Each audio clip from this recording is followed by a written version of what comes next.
स्वागत है आपके अपने चैनल सांसारिक विचार में।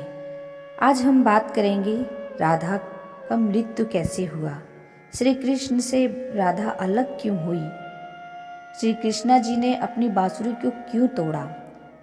जब भी प्रेम की बात कहें तो श्री कृष्णा राधा के प्रेम की मिसाल सबसे पहले आती है। राधा श्री कृष्ण के प्रेम को जीवात्मक और परमात्मक का मिलन कहा जाता है। राधा श्री कृष्ण का बचपन का प्यार थी। श्री कृष्ण जब 8 साल के थे तब दोनों ने प्रेम की अनुभूति की। राधा श्री कृष्ण की दैविक गुणों से परिचित थी। उन्होंने जिंदगी भर अपने मन में प्रेम की स्मृति को बनाए रखा। यही उनके रिश्ते की सबसे बड़ी खूबसूरती थी। कहा जाता है कि श्री कृष्ण को केवल 2 ही चीज़ों से सबसे ज़्यादा प्रेम था। ये दोनों चीज़ भी आपस में एक दूसरे से गहरी जुड़ी हुई थी, बांसुरी और राधा। श्री कृष्ण की बांसुरी की धुन ही थी जिससे राधा श्री कृष्ण की तरफ खींची चली आती थी। राधा की वजह से श्री कृष्ण बांसुरी को हमेशा अपने पास रखते थे। भले ही श्री कृष्ण और राधा का मिलन नहीं हो सका, लेकिन उनकी बांसुरी उन्हें हमेशा एक सूत्र में बांधी रही।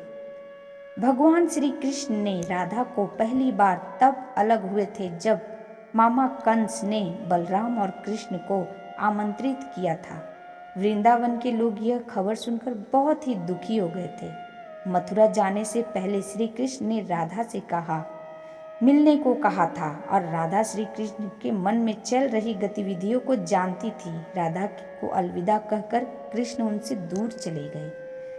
कृष्णा ने राधा से वादा कर गए थे कि वो अब वापस जरूर आएंगे, लेकिन कृष्ण राधा के वापस नहीं आए। उनकी शादी रुक्मणी से हुई। रुक्मणी ने भी श्री कृष्ण को पाने के लिए बहुत सारे जतन किए थे। श्री कृष्ण से विवाह के लिए रुक्मणी अपने भाई के खिलाफ चली गई थी। राधा की तरह वह भी श्री कृष्ण से बहुत प्यार करती थी। रुक्मणी ने श्री कृष्ण को एक प्रेम पत्र भेजा था, वह आकर उन्हें ले जाएं अपने साथ। इसके बाद ही श्री कृष्ण रुक्मणी के पास गए और उनसे शादी कर ली। श्री कृष्ण ने वृंदावन छोड़ने के बाद ही राधा का वर्णन बहुत कम हो गया था। राधा और श्री कृष्ण जब आखिरी बार मिले थे तो राधा ने श्री कृष्ण से कहा था कि भले ही वह उनसे दूर जा रहे हैं, लेकिन उनके मन में हमेशा रहेंगे। इसके बाद कृष्ण मथुरा चले गए। कंस और बाकी के राक्षसों को मारने के बाद वह अपना काम पूरा किए और प्रजा को संभालने लग गए। जब श्री कृष्ण वृंदावन से निकल गए तब राधा की जिंदगी में एक अलग मोड़ ले लिया। राधा की शादी एक यादव से हो गई। राधा ने अपने दाम्पत्य जीवन की सारी रस्में निभाई और बूढ़ी हो गई, लेकिन उनका मन तब भी कृष्णा के लिए समर्पित था।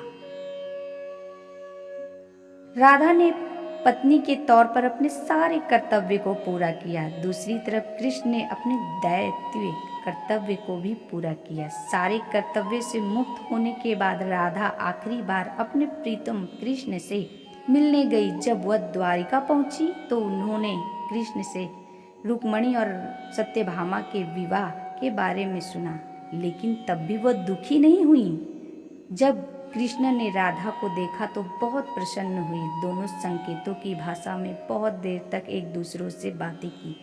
राधा जी को कान्हा की नगरी द्वारिका में कोई नहीं पहचानता था। राधा के अनुरोध पर कृष्णा ने उन्हें महल में एक देविका के रूप में नियुक्त कर दिया था। राधा दिन भर महल में रहती थी और महल से जुड़े सारे कर्तव्य निभाती थी। मौका मिलने पर वह चुपके से कृष्ण के दर्शन भी कर लेती थी, लेकिन महल में राधा ने श्री कृष्ण के साथ पहले की आध्यात्मिक जुड़ाव महसूस नहीं कर पा रही थी। इसलिए राधा ने महल से दूर जाने तय किया। उन्होंने सोचा कि वह दूर जाकर कृष्णा से फिर से आध्यात्मिक संबंध स्थापित करेंगी और वह महल से दूर चली गईं। उन्हें नहीं पता था कि वह कहाँ जा रही हैं, लेकिन भगवान श्री कृष्ण सब जानते थे। धीरे धीरे समय बीतता गया और राधा बिल्कुल अकेली हो गई और कमजोर भी पड़ गई। उस वक्त उन्होंने भगवान श्री कृष्ण को याद किया और उनकी आवश्यकता पड़ी। आखिर समय में भगवान श्री कृष्ण उनके सामने आए। श्री कृष्ण ने राधा से कहा कि वह उनसे कुछ मांग लें, लेकिन राधा ने फिर से मना कर दिया। कृष्णा को दोबारा अनुरोध करने पर राधा ने कहा कि वह एक आखिरी बार फिर से बांसुरी बजाते हुए देखना चाहती हैं। श्री कृष्ण ने बांसुरी ली और बेहद सुरीली धुन में वह बजाने लगे। श्री कृष्ण ने दिन रात बांसुरी बजाई जब तक राधा आध्यात्मिक रूप से श्री कृष्ण में विलीन नहीं हो गई।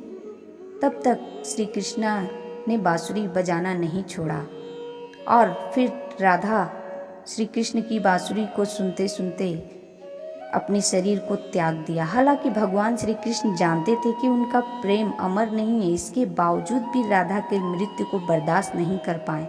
श्री कृष्ण ने प्रेम के प्रतीकात्मक अंत में रूप बांसुरी तोड़कर झाड़ी में फेंक दी। उसके बाद श्री कृष्ण ने जीवन भर बांसुरी कभी नहीं बजाई और कोई अन्य वादक यंत्र को भी नहीं बजाया। कहा जाता है कि जब द्वापर युग में नारायण श्री कृष्ण का जन्म हुआ था, तब माँ लक्ष्मी ने राधा रानी के रूप में जन्म लिया था ताकि मृत्यु लोक में भी वे उनके साथ रहें। आशा करती हूँ कि ये वीडियो आप लोग को पसंद आया होगा। तो वीडियो अगर पसंद आया तो प्लीज़ चैनल को सब्सक्राइब कर लें। मिलते हैं अपने अगले वीडियो में। धन्यवाद।